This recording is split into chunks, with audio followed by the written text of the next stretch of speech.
The transit station hummed with activity as beings from a dozen different species moved through its corridors. Lieutenant Sarah Chen stood near the main viewing port, watching the stars drift by as the station orbited the neutral world of Terminus 7. She pulled off her thermal gloves, the thick insulated material still warm from her hands. The station's climate control had finally kicked in after she'd spent 20 minutes in the cargo bay, helping unload supplies from Earth. She tucked the gloves under her arm while reaching for her data pad, but her grip slipped. The gloves tumbled to the polished floor with a soft thump. 3 sets of eyes locked onto the falling objects immediately. Crixeth, a young veteran with slate-gray scales and sharp amber eyes, sat with his clutch siblings near the transit benches. His species had ruled the northern spiral arm for 3 generations, apex predators whose ancestors had hunted in packs across frozen tundras. His ears swiveled forward, tracking the gloves as they hit the ground. Beside him, though not too close, crouched Yalara, a Shenkor adolescent whose rust-colored fur bristled slightly with interest. Her people had evolved in dense jungles, solitary hunters who could track prey for days without rest. Her vertical pupils dilated as she watched the soft material settle on the floor. The third was Mektos, a young Thoraxian whose chitinous plates gleamed under the station's lights. His kind had dominated their homeworld's apex position for millennia, pack hunters with mandibles that could crush bone and coordination that made them feared across 6 systems. All 3 moved at once. Crixeth's powerful legs launched him forward in a low sprint. Yalara's muscles coiled and released, propelling her in a graceful arc. Mektos skittered sideways, his 6 legs carrying him in a flanking maneuver that would have made his instructors proud. Sarah turned at the sudden commotion, her hand instinctively moving toward her sidearm before she realized what was happening. 3 young predators, none older than their species' equivalent of 12 human years, were converging on her dropped gloves like it was the most important prize in the galaxy. Crixeth reached them first, his clawed hand grasping the thick fabric. But Yalara was right behind him, her own paw landing on the second glove before he could claim both. Mektos arrived a split second later, his primary manipulator claw clamping onto the glove Crixeth held. They froze, locked in a 3-way standoff over winter accessories. "Mine!" Crixeth hissed, his translator rendering his clicks and growls into flat galactic standard. "I touched first." "Your hand on one, my paw on other," Yalara countered, her whiskers twitching. "Fair division." "Both items paired set," Mektos chittered, his mandibles clicking rapidly. "Cannot separate, all or nothing." Sarah blinked. She'd seen predator species interact before, usually with careful diplomacy and measured distances. She'd never seen their young ones argue over her clothing. Other travelers in the station had stopped to watch. A Pelixian merchant clutched her environmental suit closer, her eye stalks retracting slightly. 2 Gordanian diplomats backed away, their usually boisterous conversation dying to whispers. Even the station security, a mix of species bred for peacekeeping, kept their distance. But Sarah had grown up with 3 younger brothers. She recognized a playground dispute when she saw one. "Hey!" she called out, walking toward them with her hands visible and non-threatening. "Those are mine, actually." 3 heads swiveled toward her in unison. Sarah caught the flash of instinct in their eyes, that predator's calculation. Human, persistence hunter, endurance predator. She could see their training kick in, the lessons their parents and teachers had drilled into them about the newest apex species to join the galactic community. "Apologies, human Sarah," Crixeth said, but he didn't release the glove. Neither did the others. "We return immediately," Yalara added, though her grip tightened. "Not intend theft," Mektos assured her, while pulling the glove fractionally toward himself. Sarah crouched down to their level, a movement that made several onlookers gasp. Predator species didn't make themselves vulnerable like that, but humans did it all the time, especially around children. "Tell you what," she said, her voice calm and friendly.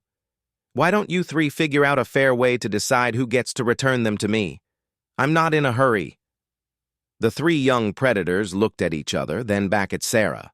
This was clearly not how adults usually handled such situations. In their experience, an adult would assert dominance, claim their property, and perhaps file a complaint with station security about young ones causing disruption. "You not angry?" Crixith asked, his head tilting in that distinctly reptilian way. "About what? You guys were just being quick. Those gloves fell pretty fast."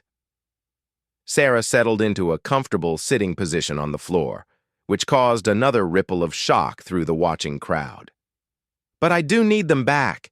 They're rated for -40°C, and I've got cargo duty again in an hour."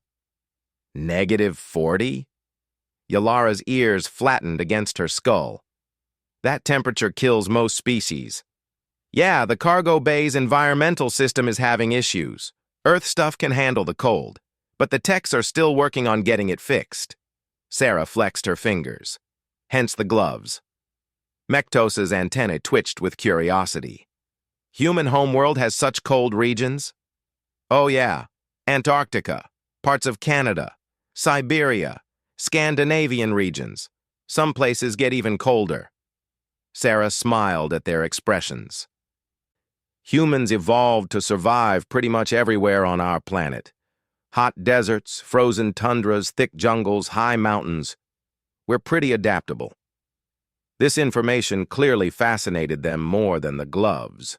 Crixith's grip loosened slightly as he processed this. His own species had evolved in cold regions, but they'd done it by developing thick scales and the ability to enter dormancy during the worst freezes. The idea of a species that just bundled up and kept going seemed almost reckless. "But humans not have fur," Yalara pointed out, "or scales, or proper insulation plates." "Nope," Sarah agreed cheerfully. "That's why we invented clothing. We make our own fur, basically." "Make fur?" Mektos's translator struggled with the concept. "These coverings are artificial pelts?" "Sort of. These gloves are synthetic fibers with thermal insulation. Keeps the heat in, cold out."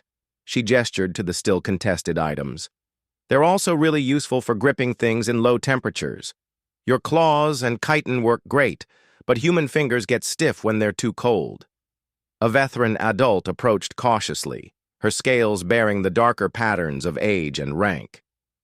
"Crixith, release human property immediately. Apologies, Lieutenant Chen. My son forgets protocol." But Sarah held up a hand. "He didn't forget anything, ma'am. Kids chase things that drop. It's pretty universal, apparently." She looked back at the three youngsters. "But I do need those back, guys, so how about this? You all touch them at the same time, more or less. That means you all won the race. Tie game." "Ties are not victories," Crixith protested, though his tone was less certain now. "Sure they are.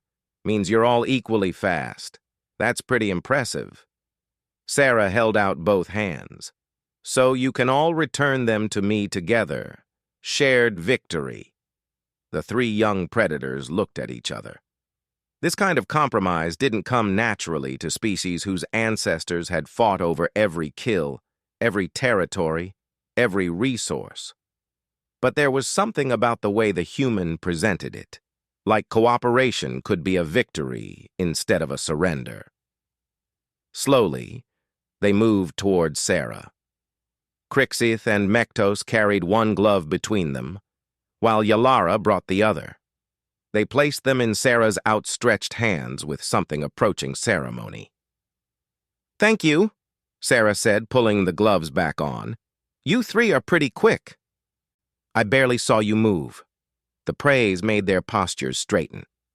Predator younglings lived for recognition of their skills.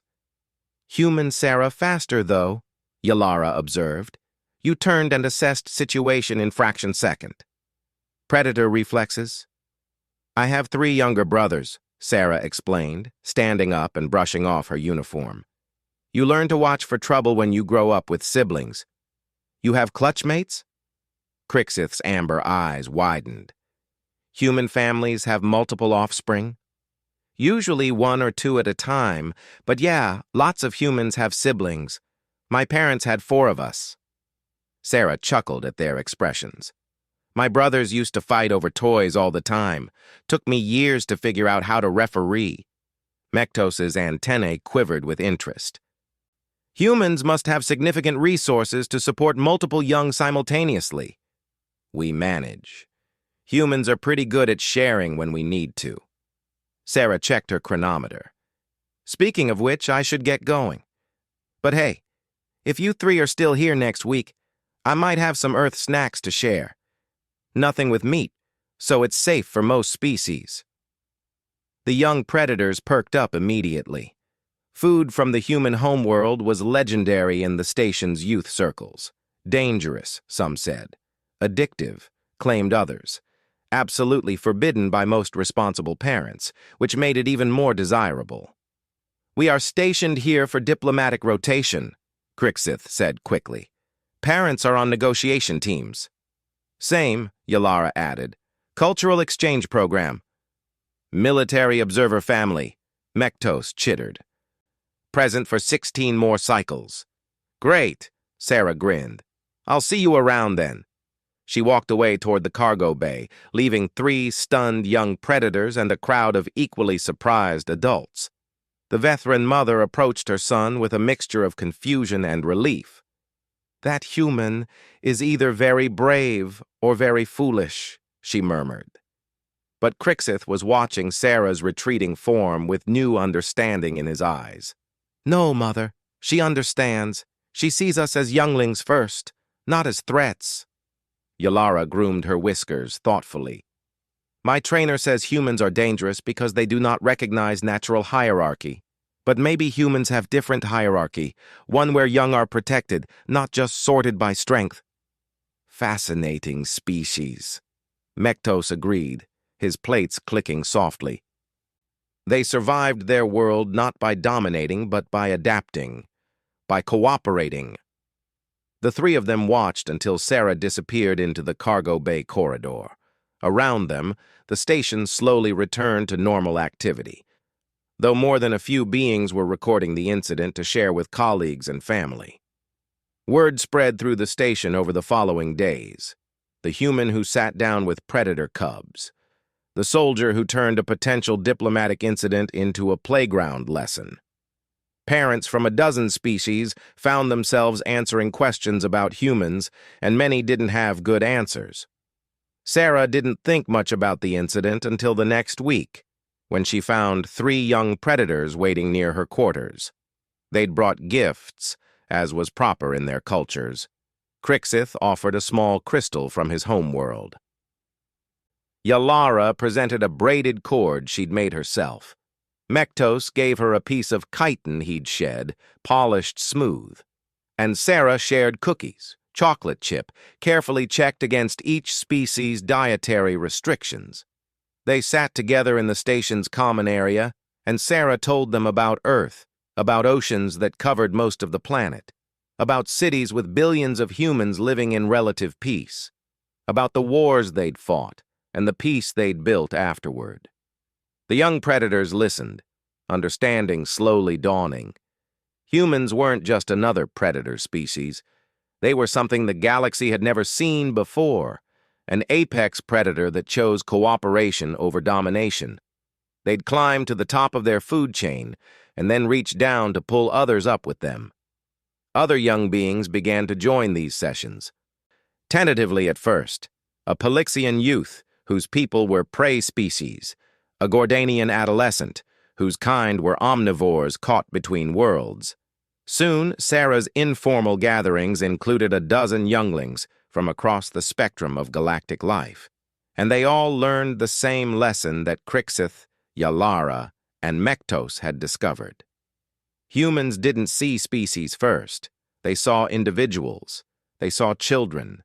They saw people worthy of respect and kindness, regardless of tooth or claw or evolutionary history. The gloves still hung in Sarah's locker, a reminder of the day she'd learned something too.